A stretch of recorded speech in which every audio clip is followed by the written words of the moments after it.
Di segmen ini kita akan menghadirkan isu-isu ekonomi terkini sekitar kita, termasuk juga yang ada di media sosial. Nah, ini menarik sekali, khususnya bagi Anda yang aktif flexing di medsos, ada informasi menarik. OJK sebentar lagi akan menjadikan sosial media indikator penilaian kredit seseorang. Indikator penilaian kredit akan semakin dikembangkan oleh OJK. Kedepannya, penilaian bersumber dari banyak data, termasuk sosial media. Ya, sebelumnya indikator kredit bersumber dari SLIC atau Sistem Layanan Informasi Keuangan semata. Nanti OJK akan menambah dengan ICS atau Initiative Credit Scoring atau PKA, perangkat kredit alternatif. Kepala Eksekutif Pengawas Perbankan OJK Dian Edianare menyebut informasi kredit bisa berasal dari manapun untuk menilai kelayakan seseorang mendapat pinjaman, seperti data catatan utilitas termasuk kegiatan di sosial media. Data bisa didapatkan dari perusahaan telekomunikasi dan juga lembaga terkait. Saat ini perbankan digital sudah menggunakan data sosial media untuk penilaian skor nasabahnya. Kedepannya perbankan konvensional pun akan mengikuti.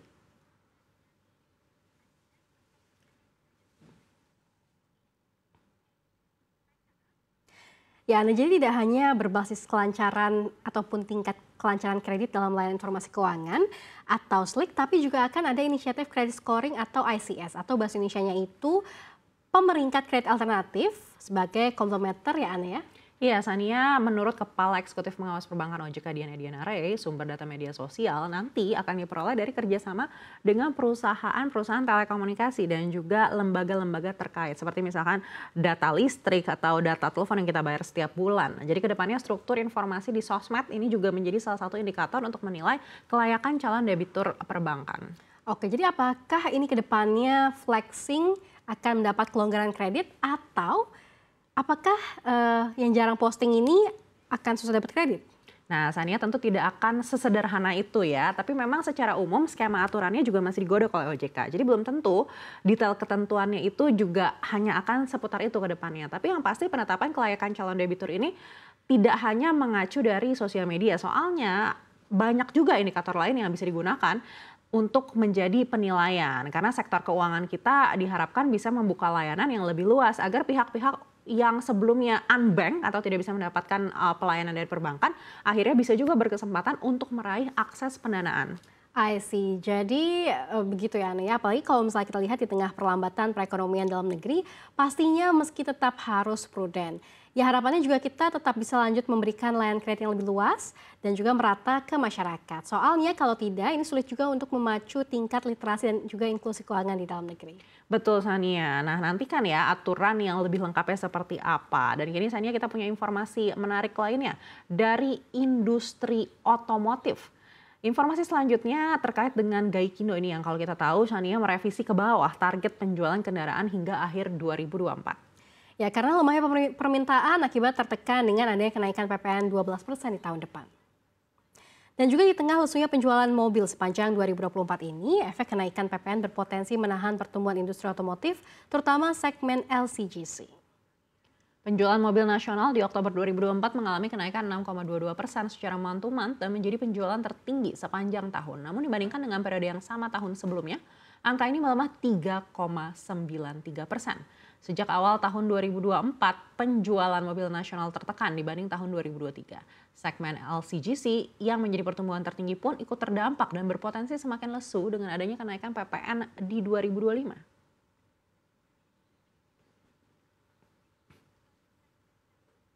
Ya mau gimana lagi ya Ana, karena ketentuan kenaikan PPN ini kan sudah diamanatkan oleh undang-undang. Cuma yang melihat situasi terkini semoga ya ada diskresi. Untuk sementara waktu bisa juga ditunda untuk kenaikan PPN menjadi 12% di tahun 2025 ya.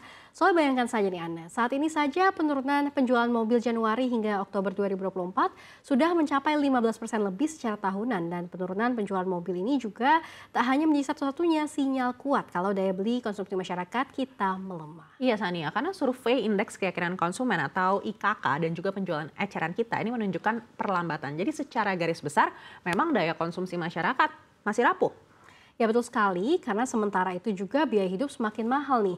Sehingga keinginan untuk ganti kendaraan mungkin juga akan tertahan. Ya gimana juga ya boro-boro mau memikirkan untuk beli kendaraan baru. Karena di saat sekarang saja biaya hidup sudah terus meningkat. Tentunya masyarakat juga mengedepankan untuk biaya pokok-pokok yang dulu. Nah, apalagi untuk warga Indonesia yang sudah berkeluarga. Tapi sebetulnya tren pelemahan daya beli ataupun konsumsi ini Sania tengah terjadi tidak hanya di Indonesia tapi di beberapa negara lainnya di global. Jadi memang diperlukan langkah cepat dari pemerintah untuk menyiapkan strategi penanganan. Misalnya kalau mengacu saran dari beberapa ekonom yang berbincang bersama kita di sini, salah satu yang bisa ditempuh pemerintah itu seperti yang Sania sampaikan, tunda kenaikan PPN dan juga menunda penurunan PPh badan usaha. Karena pastinya negara membutuhkan tambahan pendapatan. Tapi kalau mengkompensasi penurunan PPh badan usaha dengan mengakselerasi PPN, pastinya tak menjadi kebijakan yang tepat di situasi saat ini. Ya tepat sekali Anneke, dan dari persoalan penjualan kendaraan dan juga daya beli yang lesu, selanjutnya kita juga ada informasi menarik dari negeri tirai bambu. Penjualan rokok eceran di China selama 4 tahun terakhir melesat hingga menjadi 2,44 triliun batang di tahun 2023. Angka ini diprediksi terus naik hingga menyentuh 2,48 triliun batang pada tahun 2028 nanti. Data Euromonitor yang dilansir CNN International menyebut ada sekitar 300 juta orang perokok di China. Jumlah ini hampir sepertiga dari total perokok di dunia. Halnya terjadi di tengah kebijakan Beijing yang menekan prevalensi merokok. Tampaknya hal itu tak berdampak signifikan terhadap penjualan produk tembakau di China. Tren ini pun terjadi seiring dengan semakin populernya rokok ramping.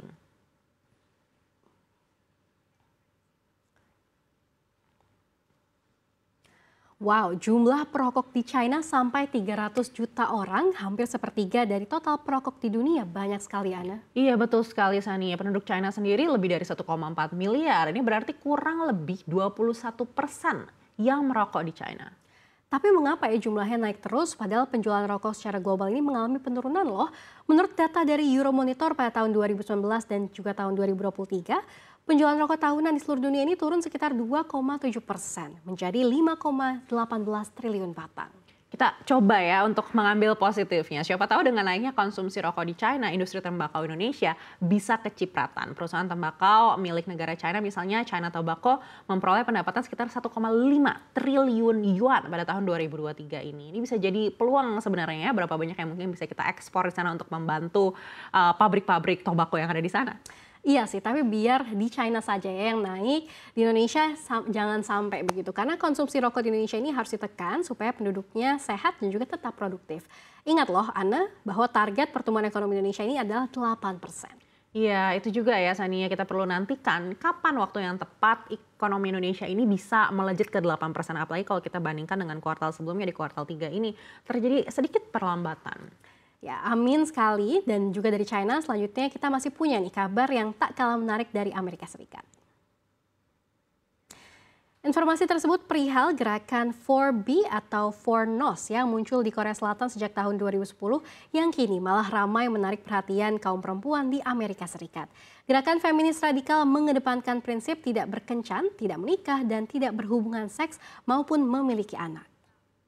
Seiring dengan kabar pemenangan Donald Trump di pemilihan presiden 2024, banyak perempuan di Amerika Serikat yang mulai menggaungkan gerakan 4B atau 4NOS di media sosial. Misalnya di platform X tampak tengah ramai dibicarakan terkait keinginan perempuan di Amerika Serikat untuk menyuarakan keinginannya agar bisa mengikuti gerakan para perempuan di Korea Selatan. Tak hanya itu, pencarian terkait gerakan 4B atau 4NOS di Korea Selatan juga ramai dicari oleh warga di Amerika Serikat. Bahkan usai pemilu AS berlangsung, pencarian mengenai gerakan ini sempat mencapai titik tertingginya atau melonjak 450%. Merespons fenomena ini, Profesor Sosiologi Universitas Halem dan sekaligus Presiden Asosiasi Studi Wanita Korea, Shin Kyung-ah menyambut positif minat perempuan di AS terhadap gerakan 4B atau 4NOS dan mengenai perjuangan agresif perempuan di Korea.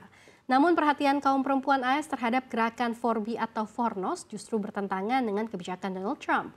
Pasalnya, Trump justru tidak mendukung aksi aborsi. Sebaliknya, Trump mendukung agar ada ketentuan larangan terkait akses aborsi.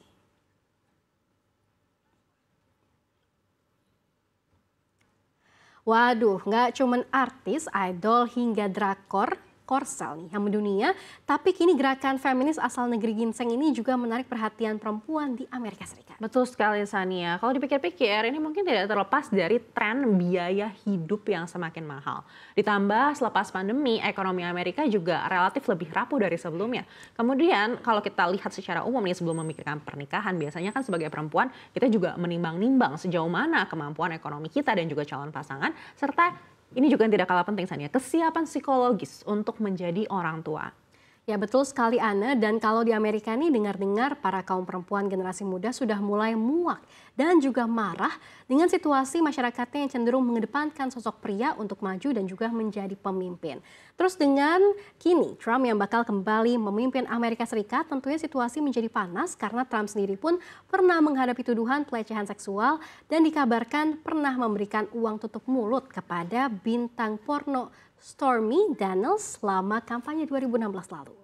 Sepertinya memang butuh waktu ya Sania untuk Amerika Serikat ini bisa memilih pemimpin perempuan dan dari kulit berwarna seperti Kamala Harris begitu ya. Memang cukup banyak berita terkait hal itu dan juga skandal terkait dengan Trump. Cuma sayangnya alih-alih Kamala Harris tapi justru mayoritas warga di Amerika Serikat sendiri yang lagi-lagi memilih Trump.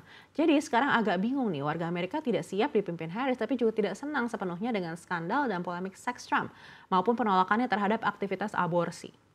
Ya, namun terlepas dari Trump, fenomena maraknya seruan terkait gerakan 4B atau Fornos di Amerika ini juga bisa menjadi wujud aksi keras untuk menentang berlanjutnya budaya patriarki ya Aneka.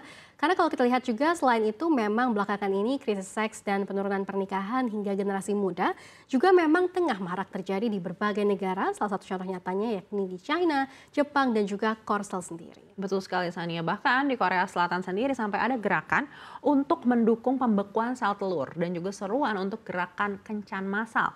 Nah hal ini terjadi karena jumlah kelahiran yang menyusut serta ditambah adanya fakta kalau mengacu data survei yang ada di Korea Selatan hanya ada 27,5% perempuan berusia 20 tahunan yang memiliki pandangan positif terhadap pernikahan. Pada intinya urusan menikah dan punya anak sepertinya sudah tidak menjadi prioritas di beberapa negara-negara maju sekarang ini. Dan kalau mengutip data Biro Sensus di Amerika Serikat pada 2023 lalu, seperempat dari penduduk berusia 40 tahun di Amerika bahkan belum pernah menikah. Wow, nah pasti ini Anneke, hal ini bakal menjadi salah satu PR lagi yang besar bagi Donald Trump. Bagaimana caranya mendorong kembali jumlah pernikahan di Amerika Serikat dan juga jangan sampai Amerika bisa ikut-ikutan krisis generasi muda seperti China, Jepang, dan juga Korea Selatan.